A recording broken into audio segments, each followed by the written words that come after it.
Hello, and welcome to Empowered the Podcast. My name is Linda, and I am your host. I am an empowerment coach, a spirit junkie, a realtor, a proud mom, and a dog mom. I'm also an animal advocate, a child advocate, and someone that overcame a lot of challenges and trauma in my life. This podcast is packed with powerful content, inspiring conversations with amazing guests who will help you heal, grow, and evolve into a better version of you so you can attract in your best and most empowered life. I don't know about you, but I'm not here for mediocrity. I'm here for an abundant, blessed life. Life does not have to be so hard. That is an old program. We can do less and attract more, and I know this to be true. I love bringing you this powerful information. I hope you enjoy, learn, and grow. Have a beautiful day. Hey, welcome back to Empowered the Podcast. Today is a special episode. It's an episode on single parenting.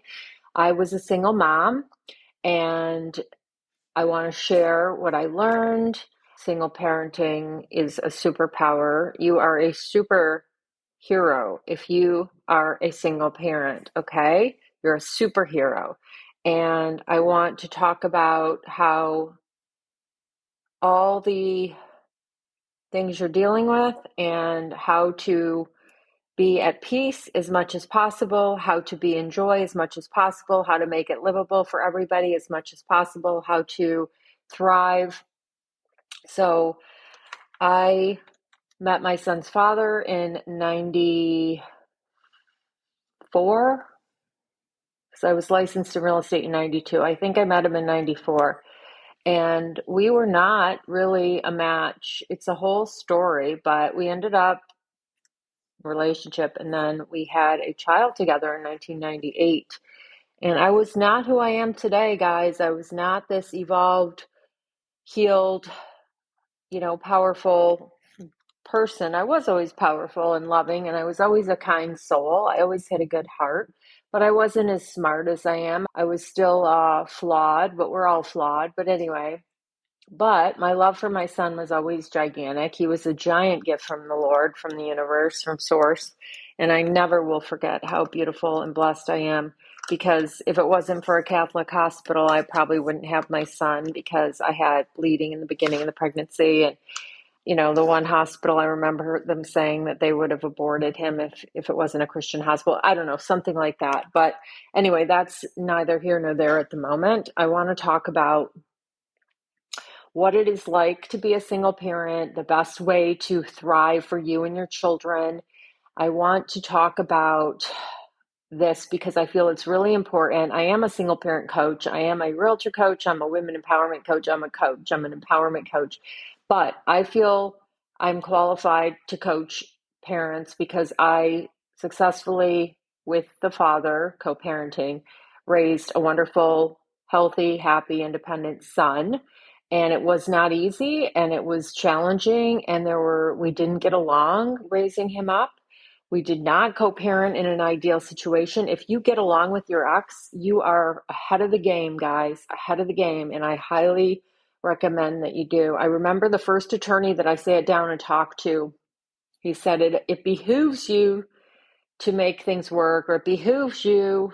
And I remember thinking, what does that word behooves? I can guess what it means, but at the time I didn't know what behooves meant. Anyway, I'm just being truthful. I'm very honest. I'm authentic. I'm going to tell you the way it is. So here's what I want to share about this.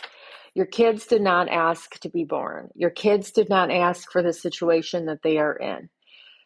You chose to have your children, so your children need to be a priority in your life. You have to take care of them. It's like when you adopt a dog. It's your responsibility to take care of it. I know that's an interesting analogy. It's like anything, right? We take full responsibility for our lives. We take radical responsibility for our lives. You chose to have children. Take care of your children, right? So the kids did not ask for the situation. So now it's your job to make their life, get them, raised, take care of them, enjoy this gift that God gave you of children. Not everyone has that. So if you have an ex that you are not getting along with, you want to make sure when you're making decisions around the kids, it's not about you. It's not about the other one. It's not about ego. It's about your kids, their best interests always, okay? It just is this way. So, I know there's competition that goes on. There's competition with the grandparents. There's competition all the time. And competition is not the way. So it's about caring for your children, putting their best interests first. They need their father. There are statistics around kids that grow up without fathers. And unless he is abusive, unless he is a drug addict, unless he is violent, they need to see their father. It helps kids to have both parents if possible. If there is no father, you want to find a male role model, whether it's an uncle, brother, Boy Scout leader, teacher, mentor, big brothers, big sisters. You definitely want a male figure mentor, especially with boys. You have to. Okay. I am just a child advocate, and I'm not 100% sure why I'm so good with kids and good with animals, but I am. So don't play games. Don't play games. Don't engage in garbage. Just what's the best interest for the kids. I remember I was at a party. My son was, I forgot how old he was, and because he used to come back every summer. So he'd spend every other week with his dad in the summer, and he'd always come back and say that he wanted to live there half the time. And I was like, where is this idea coming from? And I was at a party when he was like in his young teens, I believe. And this psychotherapist lady I met, she's like, you make his life easier. What is easier for the child? What would make his life easier? And I'm like, okay, yes, she's right. That's what to do. That is what we need to do. I need to make decisions that make his life easier. Is it easier for him to go back and forth, or is it easier for him to stay in one place, and go back and forth on the weekend? So you always want to do what's in the best interest of the kids. It makes life easier for everybody. Highest good for all, okay? It's easy to play games and be childish and allow ego to cloud your thinking. But I am telling you, if you can just always ask, is this best for your child? Okay. And not like, oh, because he had him this day, I have to have him here. Oh, because he took him on a trip, I have to take him on a trip. No, that's not what's best. You have to just, I'm telling you, and then self-care is gigantic because you're a superhero. A single parent is a superhero, so you need to take care of you. And you need to prioritize yourself and your own needs. And that means working out, exercising, eating healthy, having, time with your friends. It's having quiet time. It's having a morning practice, whatever feels good for you. When your children are away with the other parent, make time for yourself. Do something for you. It is not selfish. Children don't need to see a martyr. They don't need to see you running around doing everything for everybody and not taking care of yourself. That is not a healthy role model because that's not sustainable and that's not what you want for your kids. So make sure you're taking care of yourself, prioritizing your own needs, whatever that looks like for you. For me, it's a morning practice. It's getting up early. It's exercising. It's reading books. It's self-improvement. It's, I would take my baths with Epsom salt. I had a debilitating illness that happened to me when my son was around 12, back in 11 and 12. And that was really rough. And you know what? Even though I didn't always get along with the father, I was grateful that I had him. Grateful he was there to take him to hockey practice when I was not well.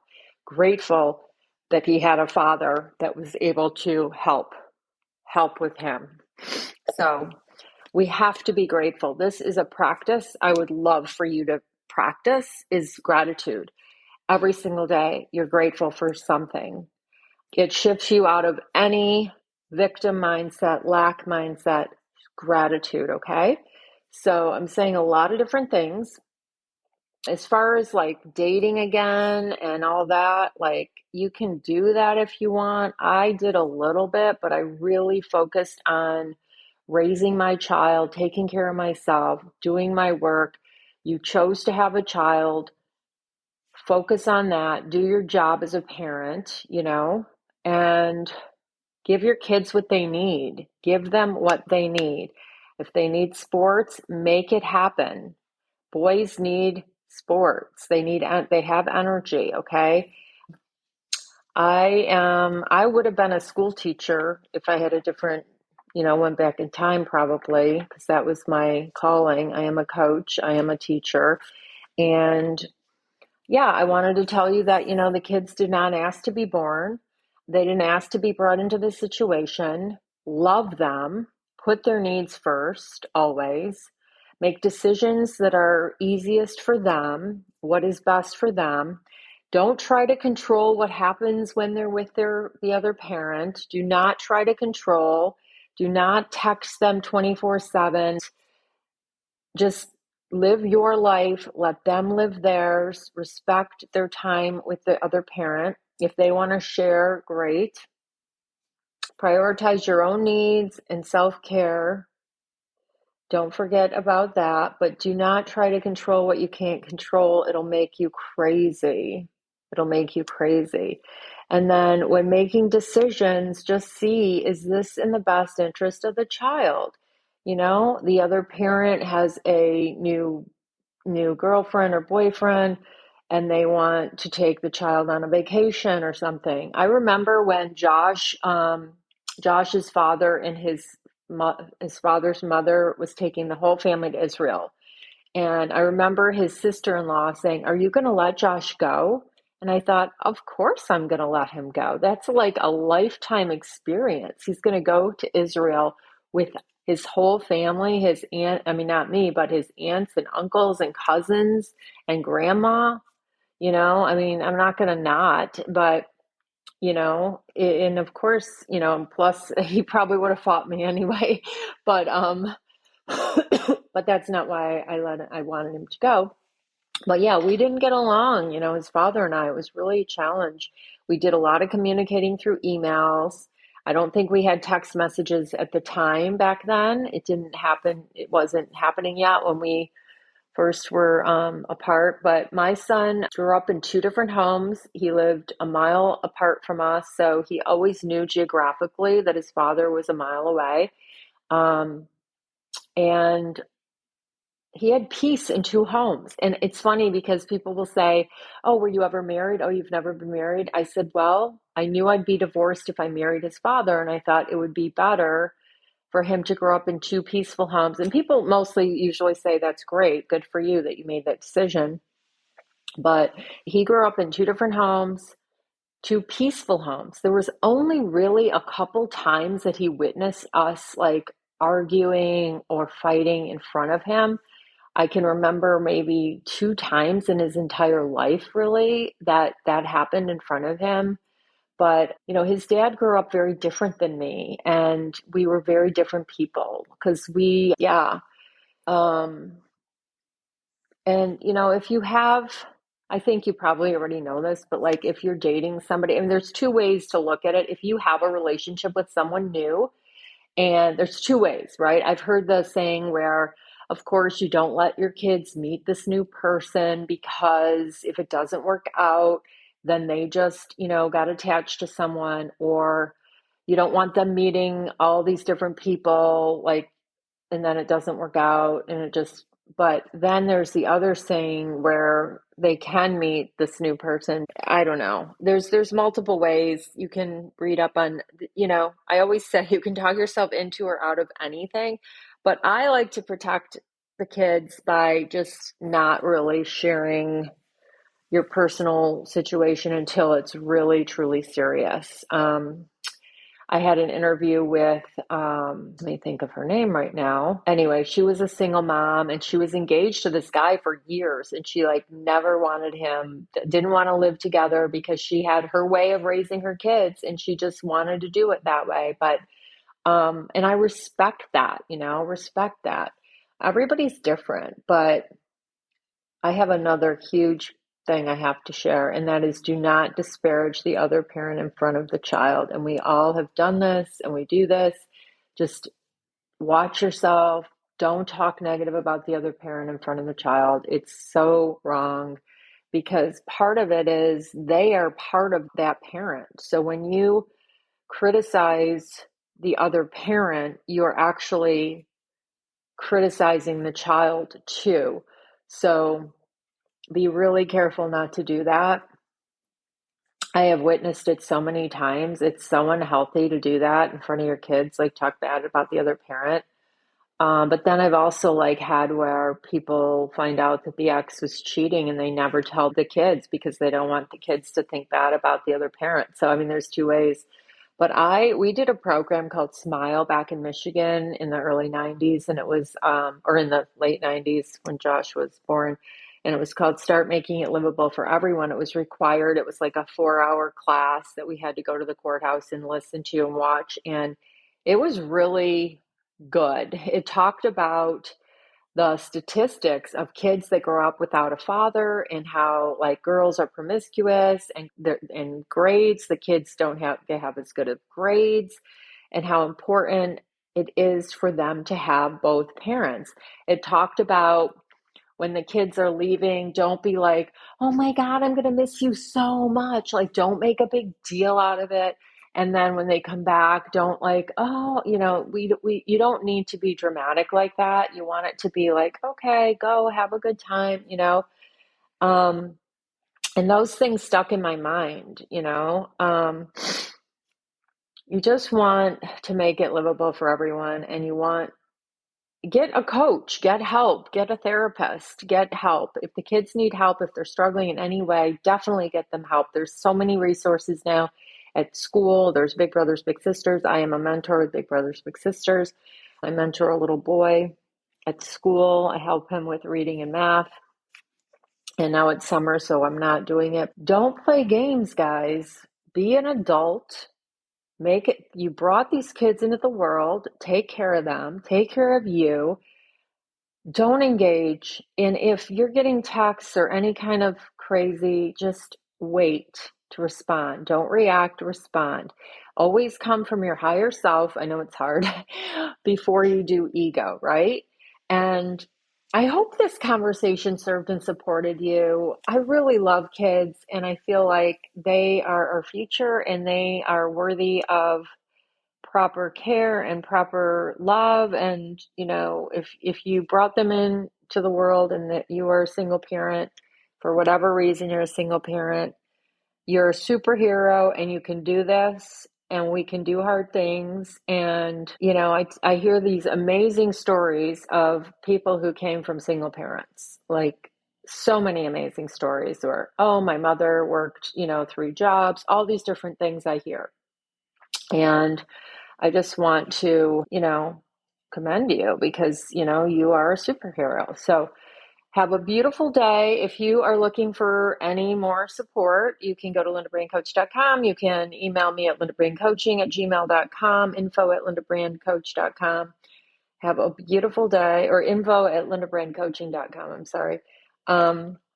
And yes, have a beautiful day. I hope this served and supported you in some way. If you know someone that you think would benefit from listening to this podcast, definitely send it, share it. Please have a beautiful day. I'm trying to help as many people as I can.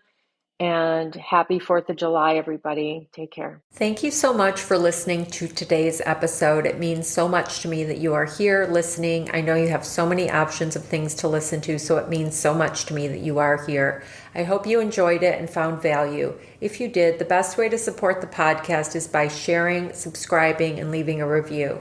I really want to help as many people as I can. If you know anyone who is looking for support, who is looking for a coach, you can find me at LindaBrandCoach.com or www.LindaBrandCoaching.com.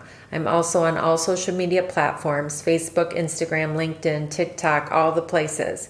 Have a beautiful rest of your day and live empowered. Take care.